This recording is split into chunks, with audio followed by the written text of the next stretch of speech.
what's up YouTube? ODST Journal back again, and today we've got some more Operation Trebuchet news. Sorry about the noise there, guys. I'm trying to increase my audio levels a little bit here. The input's a little bit low despite being maxed out, so... anyways, we're going to be showing off some new Operation Trebuchet content. Some of you guys may have already seen this stuff. If so, I do apologize. So this will primarily be centered around new maps, although at the end of the video, if you guys want to skip ahead past the maps if you've already seen this, we will be discussing some new weapons, some new additions, stuff like that, as well as a little tiny bit of news regarding the longsword and the frigate. So let's get started here with our first map that I've been walking around here. Now this first map is Sigma 4 or 6. And I forgot the names of the people who created these because I recorded this several days ago and I didn't really like the audio, so I've decided to go back and re-record the audio days after having made this video. So I want to say Sergeant Mikey made this first one. I can't remember. You guys will see the creators on this. I'll talk about the maps. Anyways, this one is based off the Rurapente map. So you will need the Rurapente edition. You will need Operation Trebuchet. Ace, I believe, is required for this, as is Task Force Radio for some reason. I'm not sure if Task Force includes some sort of building additions or something I'm not familiar with. I didn't think it did, but that's required to play on this map as well. At least that's one of the listed requirements. This is a snowy environment, as you guys can tell. You spawn in by default with the snow trooper, and I believe this is just a regular map without any real use. As far as having like preset missions goes, I should say. I mean, obviously it's a very awesome map. It's actually popular among not only the Halo community, but the Arma community as a whole, because there's not really a whole lot of other snow maps out there. They're kind of far and few between. So this one's pretty popular, and it's got kind of an alien yet very earthy terrain that you could use for like Antarctica or something. Looking around there, you see we start off in a UNSC base. It's got a couple of Falcons, a few Pelicans, Warthogs, stuff like that.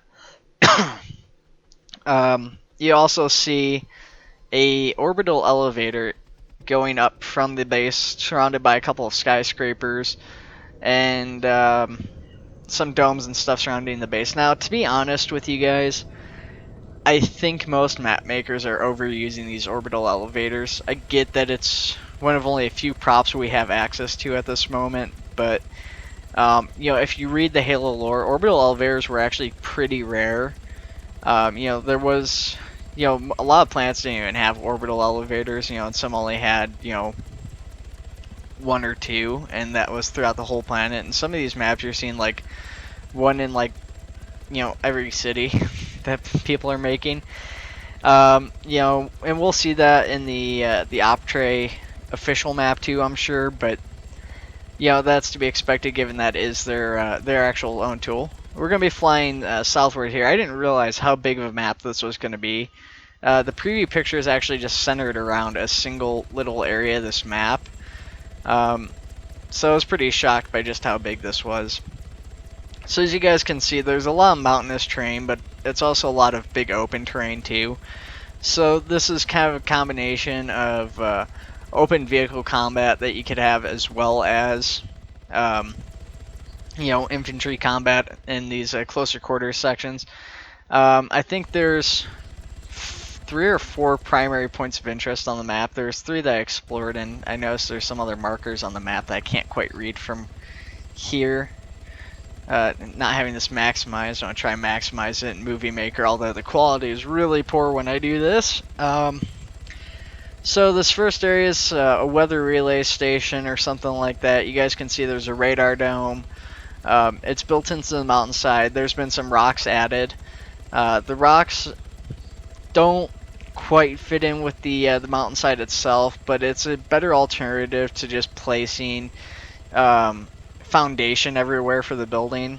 You know, it looks much better than doing that. But I mean, like I said, if you look at it, you can tell those are definitely not in place. And just looking at how blurry this is in Movie Maker, you can definitely tell a big difference. Kind of an interesting area. I mean, it's pretty hard to access by foot. It looks like you can if you really try, going up the one side of the mountain. But your best point of access is going to be via either a Pelican or a Falcon, more likely Falcon because it's smaller size. You got a warehouse, a control tower here, UNSC platform, radio antenna and stuff. Not really a whole lot of buildings and stuff. Kind of an interesting gameplay point that you could do. Maybe like a firefight type defense, where you're trying to defend against oncoming insurrectionists or UNSC or even maybe Covenant. I mean, they're still kind of wonky, but why not? Going down. Yeah, so definitely. I'm thinking I missed places on this map here because they weren't as well identified. So now I feel bad because here to show you guys these new maps and I missed parts of it. So we're gonna fly further south here. There's some kind of power electrical station. This one I have to nitpick a little bit more because that weather relay's out in the open. Or not out in the open, but kind of confined. It's the exact opposite of what I said. It's unique, and it kind of makes sense at least. It's up on the mountaintop to, I don't know, get best atmospheric readings or something. I don't know. But here we've got a power station built into a crater. I feel like this crater probably limited what the guy was trying to go for here. And from the sky, it actually looked pretty good. And I was actually going, oh, this is pretty cool at first, until I got closer and closer and started really looking at the finer details of this building here. So getting down in here and looking at it, you can see that there's a solar panel relay off to the left of where we're looking now with a number of power lines going into this main structure here. And the main structure's got a number of silos and power stations and like construction yards and buildings and stuff like that. Now, looking at from here, you can see one building that's under construction that doesn't look like it from here, as well as the kind of generic 3-story building that you see in a lot of ARMA maps. That's one of the few unterable buildings I think that comes with the game by default. But if you look, there's a lot of steps and platforms and stuff. You have to take ladders to move around the interior of this thing a lot. Like I said, I think that's because of the way the crater works. The crater gets deeper and deeper, and they didn't put this thing on a solid foundation. It's just like one flat thing that they built around. I like the idea that it was kind of a walled-in structure at first until I saw that, because I think that slows down combat. That affects combat a little too poorly, AI have trouble maneuvering that kind of environment. And I just don't think that was really a smart move on the part of the developer to build it like that. He should flatten out the surface and make it a little bit easier to get into from the ground for the AI. Maybe put in a gate or something, I don't know. I mean, granted, like I said, there's not really a whole lot out here. I mean, most of the travel is going to be through Pelican or Falcon in this map, I suspect. You could use a stallion or a mule, but most people don't tend to transport that way in the Halo mod, because even though they are part of the Halo lore, they're not a particularly popular part of it. And that's why I need a pop filter, as I keep saying the P word. Okay, so we've got one last location. I was thinking I only went to 3, so I guess I went to another one here. This last one here is the one that's been shown in all the preview images for this map when the guy was showing it off on the Operation Trebuchet forums. As you guys can see, there is a second orbital elevator here. That's kind of out of place to me. Like I said, most planets only had 1, 2 at most, if that. With the exceptions of like major planets like Earth and Reach, which might have had more. If I remember my lore correctly, and granted lore changes, but this is a, I guess, Traxxas or something BXR mining operation. Looking down in the crater, you see a bunch of rocks. I guess we'll go what I'm looking at right now, which is there's some factories. Looking down, there's rocks with a number of cranes, as well as cranes kind of skirting the whole operation here, as well as walkways and pathways scattered around too. You know, there's not very many, if any, enterable buildings here. I mean, you can climb on the cranes. Looks like there's a control tower at the end of the bridge that kind of squares off there. Goes jutting out into the middle of the crater. I guess that's where they control the mining from. You get some shipping crates and another non-enterable factory that you can kind of climb on the roof of. You know, it's got the little fire escape there on the side. Once again, cranes reaching over from the sides here. Big feature of this one.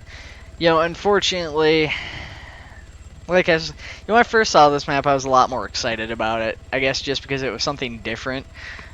Where the vast majority of players are going out and taking all these assets and throwing them into like massive cities. This guy wanted to go out, kind of create this desolate world in which you know, it still had the Operation Trebuchet assets, but they weren't just all crammed on top of each other to make a massive city, which the dev team's already doing. You know, like I said, I was excited at first. I think it needs a little bit more work here to make it more interesting for infantry combat. Maybe make it a little bit more accessible to open up vehicle combat just a tad bit more. Because right now there's not much to see between the sites here, you know. So you're flying from one site to another, and you know, you can't really get into most of these on foot, which means you're going to be dropping in like right on top of whoever you're fighting. Going around here, we've got a number of smaller structures in a silo. Looking back at the skyscraper and the orbital elevator. I don't know if those are warehouses or not, the ones that you can enter. But, you know, there's not really a whole lot more to show about this one here. I'm not sure exactly how much longer I spend on this one. I think I end shortly after this. More buildings. Some actual enterable ones there, I should say. You know, so looking around at these, there isn't a whole lot of buildings that you can enter. And, you know, when they are there, they're pretty nice though. So, get out of here. We'll move on to our next map. Now, our next map should be... okay, so it's Optre Clashpoint City. I can't read the names. This thing's too blurry. I apologize to the creator of this. All these can be found on the Operation Trebuchet Reddit if you guys want to reference that. Otherwise, you can just look through the Steam Workshop. You can find them on there. Now, this one should just require Operation Trebuchet and the mission itself. Now, this is a pre-made mission. It works with both multiplayer and single player.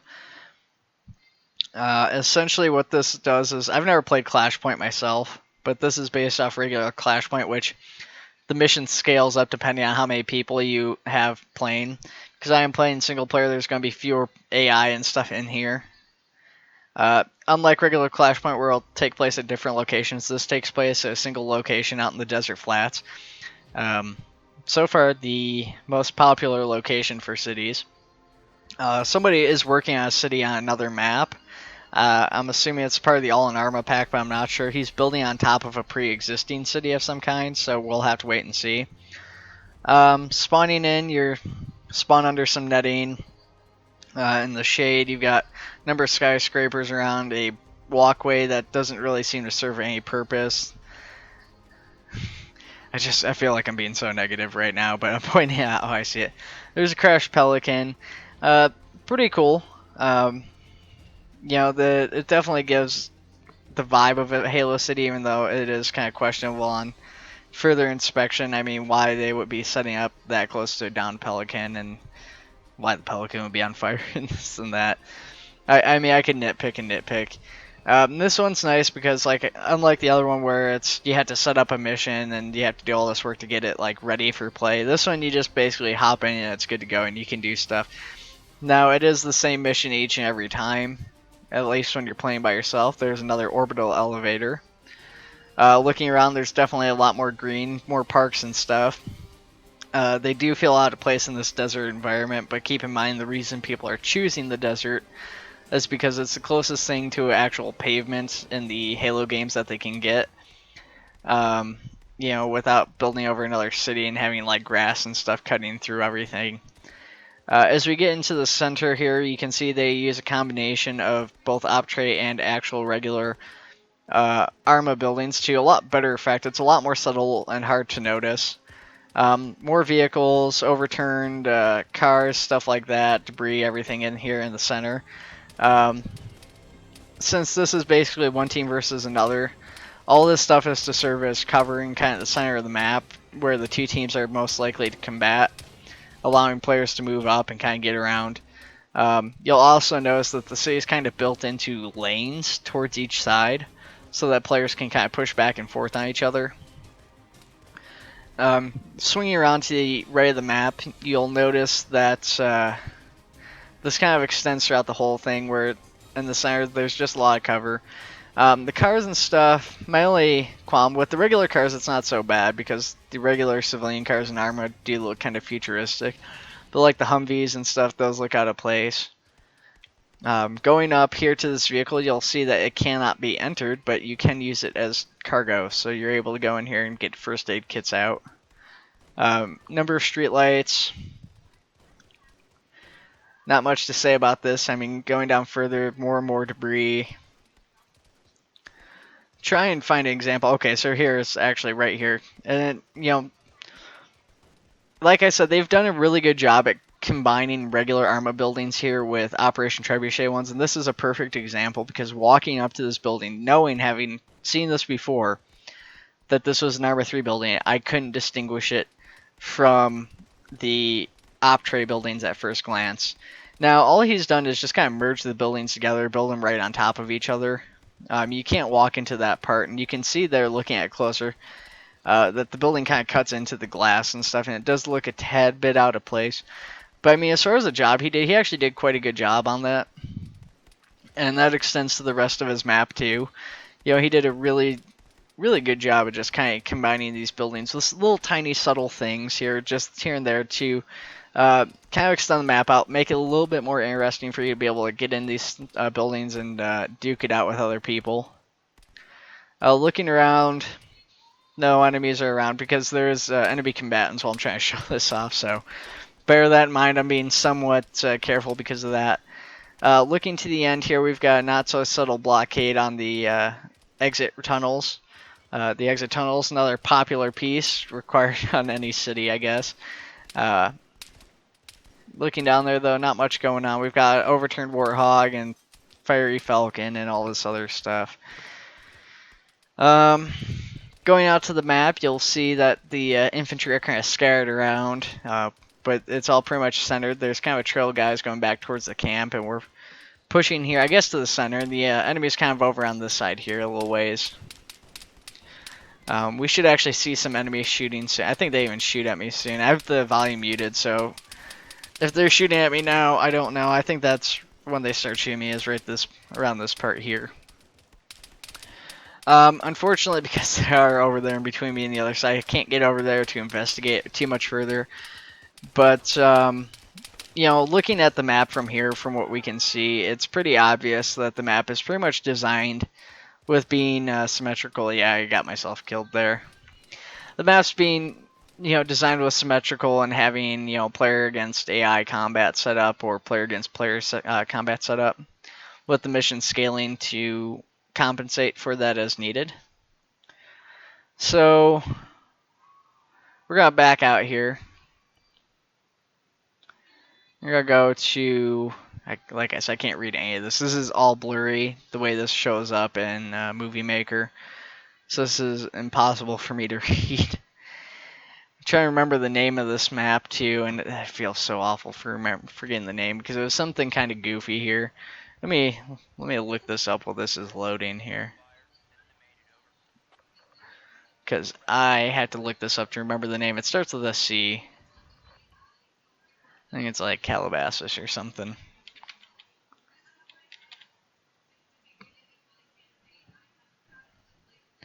Going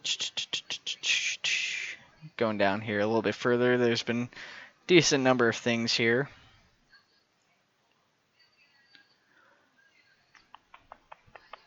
Maybe it's further down than I realized. Okay, yeah, it's Calabasas is what it's called. Once again, this one is featured inside the Desert Flats of Altus. Like I said, it's a popular location among modders, and the reason for that being is because it's the closest thing they have to a pavement surface at this moment. Spawning in, you start up on a ramp. This is a pretty small space. Now, this one's a Zeus mission, which means we'll be able to get up in the air here and kind of take a look around the city. Immediately to your right, you'll notice that you're kind of over a rooftop. This ramp connects onto the side of a building, but we're going to zoom out and check out the rest of the city first. So this is coastally located, but there's also no way really out of the city. I don't know why these buildings and stuff are on the edge. You can't see them from inside the city as far as I'm aware. There's also kind of this weird thing going on. They've got an orbital elevator, but then they've also got this elevator that's, I don't know if it's supposed to be like a docking port or what for the frigate, but it clips through the frigate, so that's kind of out of place. It doesn't really seem right. Swinging back around inside the city here, you'll notice there's a ton of stuff, though. It's really compact, but the way the city is laid out, it makes it feel much bigger than what it is. This guy put a ton of work into the city. Like I said, my biggest qualm about this, maybe not my only one, but my biggest is definitely the fact that they built onto the desert environment like everybody else. And, that's a restriction of gameplay and stuff, I guess. That's something you're not going to be able to work around if you want to have that pavement look that the ODST has, without going out and creating a custom flat terrain of some kind. So going off to the right of where we spawn here, I think that's where we should be going next. I don't know, I'm swinging around here. I don't know what I was talking about. Basically, if you want to go to the right, you have to come down this ramp and go back up. Which it should be doing here. I don't know what I'm talking about at this point. But you'll get up on this roof here. There's an opening in this little gate and that little ball. I don't know what that's supposed to be.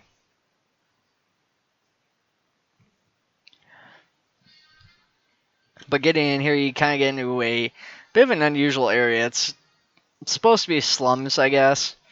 There's containers everywhere, but it's all barricaded off. I'm not really sure why this is. There's a little fence in here with a blockade with military buildings, a bunch of destroyed stuff. I don't know if this isn't part of the city that had been destroyed previously and they're rebuilding, just trying to keep people out, or what it is. You got a door clipping through a building there. I do like what he did with this, where he's got these doorways kind of built into the houses here. These are just old regular Arma houses. I think you see that with some of the Halo 2 buildings in which you've got older buildings, but they've got the modernistic doors. A lot less subtle with this combination of Arma 3 and Operation Trebuchet buildings. Still, it's an interesting gameplay area, so while he doesn't do it quite as subtly as the Clashpoint City, he still does a good job in a different way. Just kind of looking around here, seeing what else is going on real quick. Construction yards. Now this is kind of an interesting gameplay area. I mean, compact, a lot of stuff going on in a small space. Kind of out of the way of the city. Kind of unusual, but I guess you could do some interesting stuff with it. Swinging back, you'll notice on the left here, you've got half a walkway coming out of a building. And that's kind of an interesting thing. There's, not gates on the end here, which kind of sucks, but it's just a brilliant use of the walkways this guy has. To add balconies and, other stuff like that. Ramps up to buildings and stuff there on rooftops. Just kind of to raise up the levels of the city and kind of make intersecting crosswalks. You've got the holotables placed on the sides of buildings for maps. Unfortunately, you've also get weird stuff like this because of the way this guy places buildings. You got like a door just hanging out in the middle of the air. Just nothing connected to it. Now, I don't like these buildings here. These things drive me nuts. Now, like I said already, he doesn't quite as gracefully merge his buildings together as the regular, or as the Clashpoint City, but these things just feel so out of place. Little recruiting section for the UNSC, going back to these awful buildings. These things kill me. A lot more parks and greenery, despite being a desert map. Once again, you see that with Clash Point City, and that's a big thing with these Optray parts, is you see that a lot of parks and greenery and shrubbery and stuff. Feels kind of out of place in the desert. Once again, not quite what they were intending to do, but it's fine. What I do like here, though, is this sidewalk or whatever they've got going on here. So it kind of cuts it off, and it has all these vehicles parked on the end. So even though it's the same desert on each side of this, because they did that, because whoever this mission maker that made this did that, it feels like it transitions from like a sidewalk or a pathway onto the road with all the vehicles kind of facing the one direction. It is a bit unusual that both sides of the road they're facing the same direction, but given what he did there just to make that feel like a road compared to everything else, I really like it. I think he did a good job there. That kind of goes into a three-way intersection at this tunnel, but we're going to kind of explore our way over here in the opposite direction. Going on the opposite direction, you kind of got this park area, goes into a number of businesses, buildings alongside the road with pathways crossing. If you get on top of this building here, you're able to go through the bottom of this building, get on top. You're able to cross through these roofs, get onto this pathway here. These stairs will bring you up by this radar dome, which you're able to go along the side of, get on top of that building, come here, swing across this way, and up back here, which is kind of the edge of the map, which overlooks the slums area. I mean, that's awesome. You're also able to get down here, which I don't think has a way down from it that I can see, or that I could notice at first, but that's really awesome. I mean, just that one entryway, I mean, that makes taking that area so vital, because that gives you access to about half the map with an aerial view if you are able to secure that one section.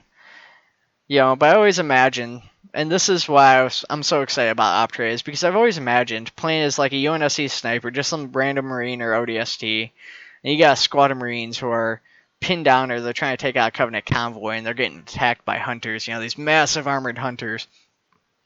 And, you have to protect these guys, but you can't just get in there and blow away the hunters at like point blank range with a pistol shot. So you've got your high-powered sniper rifle, and you cap the hunter from a distance.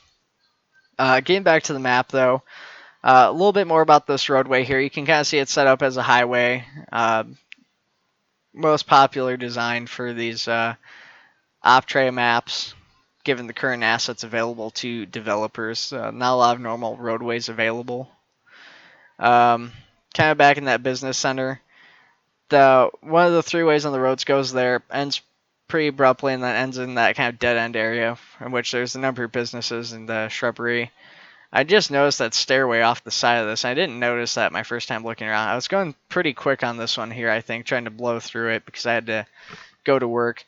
The road goes up this ramp here. Ramp goes up to a dead end. Now, that is a lot better of a job than Clash Point City did with their dead end, in which they just put up a bunch of barriers. Here they put in collapsed rubble. The other side of that bridge goes down into this tunnel, which, once again, collapsed rubble. So we're just going to swing back since there's not much to see down there. That road comes back down. Comes up to those buildings we mentioned before, in which a ramp goes up back in the background here to another building. Not really sure how that's supposed to work. I don't know if that's supposed to just be like where you pull your car in, or if you're supposed to like get out and walk in this area or what. But yeah, that's in there. We're off the main road. It looks like it's designed for vehicles that's supposed to be able to pull in. Going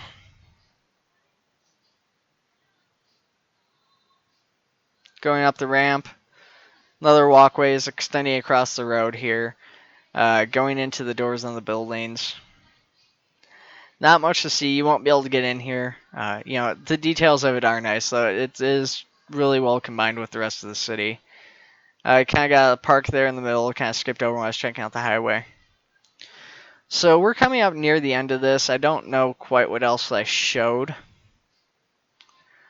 I don't know if I'm just kind of like spacing out here talking or what. Oh yeah, I'm looking at the top of the buildings. That's right.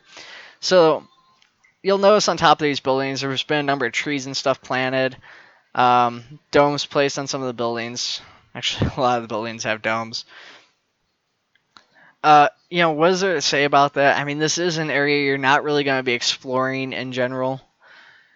I mean, with the new ODST drop system, if people play on this map, maybe we'll see more reasoning behind placing the buildings up there. But I mean, if you're flying a Falcon, you're going to be able to see that everything around the city is just desolate, empty desert, or salt flat, I should say, and that the city itself is all the full stuff.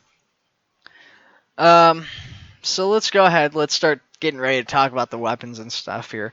So we'll start with the weapons and kind of move on to the rest. So I don't know what I'm doing here. Looks like I'm screwing around on the right side. Now this is right about the point I originally had to leave. So the first weapon we have up on our list is the sniper rifle. Now this is the reach variant. As you guys will notice, this is significantly different than the version we were just talking about in our last episode, if you guys watched that one. This is the SR99, I think, or the SR99, and the one in the game is the SR99D or something. I can't remember the names, I apologize, guys. The one in the game currently is the Halo 1, 2, and 3 version, or variants of them, at least, I should say. And this one here that you see pictured is the Reach version. Now, when talking about it, the devs have stated interest in at least what they're looking at doing right now, and this isn't 100% guaranteed, is to have both sniper rifles in the regular SR99 and the D variant. And each will have its unique uses. Now, how these will vary from each other is hard to say. I mean, one could be more heavily anti-vehicle, or one's more anti-infantry, or they could have different recoil rates or ammo counts or something like that. We're just gonna have to wait and see on that. Moving on to our next weapon-related stuff. These aren't full weapons. These are attachments. These are designed as attachments to the assault rifle. I'm not sure, but I do believe these will be designed for all variants of the assault rifle from here on out, except for maybe the K, which we haven't heard anything on in a little while here, which is kind of disappointing. But you guys will notice in the first picture, it seems to have received a bit of a texture overhaul. Beyond that, it's kind of hard to say. Looks like it may have also received a slight change or two in the actual model itself. But it's really the second picture that's got the most interest here.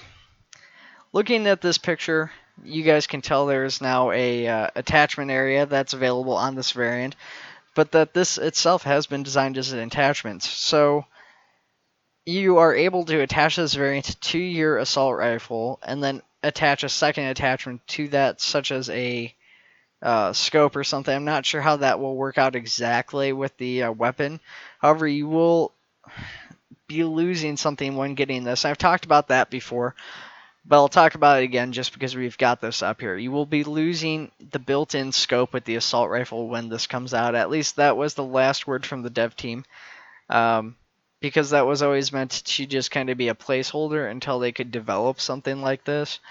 So now that we are receiving the capability to place scopes and stuff on the assault rifles in more of a proper armor fashion, they will be getting rid of the scope that takes the place of the ammo counter and stuff. I do believe the ammo counter will still operate correctly. It should, as far as my knowledge goes. Not much else to say about this here that I can think of. We're going to go to something a little bit less exciting before talking about our last thing, which is just this picture of a crate. Nothing special. It's just showing some of the work in progress. I've said this like every video since they started development on the buildings. It's the small things that make maps. It's the small things that make you feel like you're in that universe. Like seeing the BXR on a wall or Traxxas and all these little things that you can talk about, little companies and individuals and civilians and like the unique people you run across. This is one of those things that there's not much about it that you can say. It's just an ammo box or a supply crate. But it's one of those things that will bring detail to the universe. So it's always welcome addition. So ramping it back up before we end the video here, we've got some news on the longsword, as well as the frigate. Let's start with the frigate first. So the dev team wanted to clarify a question for a user on the Reddit, and he asked, will the longsword and the frigate be able to be walked in? In quite clear terms, they've stated that you'll be able to walk in the hangar bay. There will be some off rooms. You'll be able to take a drop pod from there. There'll be a hollow table and all this other stuff. And there will be a number of areas you'll be able to explore around on the frigate. Now, this is all still work in progress, and when we start to see rooms on the frigate, it probably will not be all at once, but instead come in portions. So while right now we don't have a room except for the maps that place rooms in there, you can expect to probably see the hangar first when that becomes available, and then them extending out from there, maybe possibly the launch bay. That one seems like it might be its own addition, though.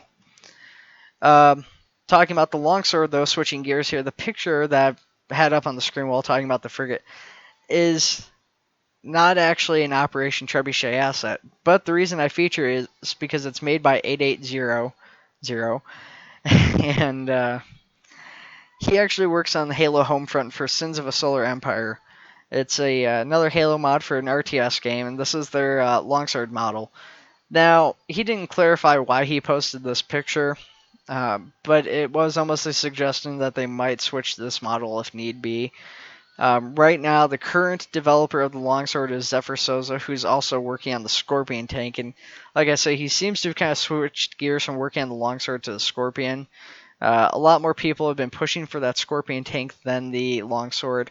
Like I said, it's understandable seeing the role it fills and everything, but that's getting off topic. We're here to talk about the longsword. Not a whole lot of news has come out about it, but they have stated that plans are for the longsword to be walked in as well. So not only will you be able to walk around the frigate, you'll be able to walk around the inside of the longsword. Now, this one I'm a little bit worried about because the longsword is designed not as a set piece, but as a flyable prop. So there's a couple things in Arma that have this ability, like a Chinook or something you can walk around. I think an AC-130 or a C-130 that has that capability. But from what I hear, they can be kind of inefficient as far as that scripting and stuff goes. So I'm not sure how well this will work for the longsword. Now, with that being said, I am very excited about it. The longsword is a pretty big ship for being a fighter bomber. As you guys can see, if you guys watch the original Halo, you got Master Chief in there, and it's got 2 control panels, and he has to walk around in the ship to get around. There's a lot of room for the size that this fighter is. Now, I don't know how much of that's just that little cockpit section that you see in the center, and like how much of that extends into the wings, or if there's a lot of payload on the wings or what. But I'd love to see what they're going to do with it. I want to see if there's going to be any other features where other people will be able to, say, get on a little side control panel and control the bombs from there or something. I don't know. But that's everything for right now, guys.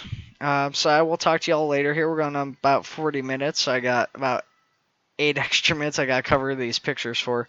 So take it easy. Make sure to like, subscribe, and share the video with your friends. And keep tuned for more Operation Trebuchet content. Alright, see you guys later.